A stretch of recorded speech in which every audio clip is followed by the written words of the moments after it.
YouTube family, আমি মাম চলে এসেছি একটা নতুন ভিডিও নিয়ে। আজকে দিনটা ছিল ফ্রেন্ডশিপ ডে, সো আমরা ফ্রেন্ডশিপ ডে সেলিব্রেট করছিলাম বন্ধুরা মিলে। আর এই যে ভাই পাগলের মতো নাচানাচি করছিল, আর আমরা ব্যান্ড পরে দিয়েছিলাম সবাইকে ফ্রেন্ডশিপ ডে ব্যান্ড।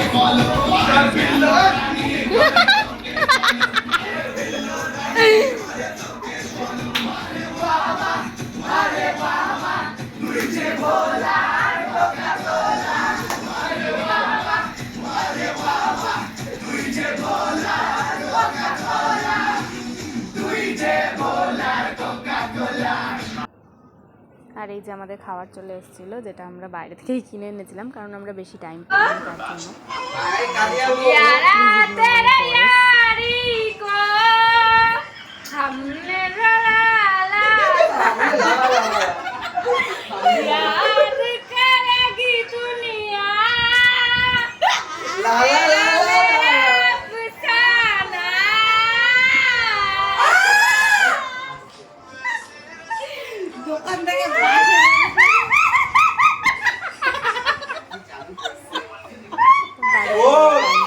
কারণ আমাদের আবার সবার কাজে যেতে হবে যে যার মতো। তো ভালো লাগলে অবশ্যই like, comment, share and subscribe করে দিও। Bye bye.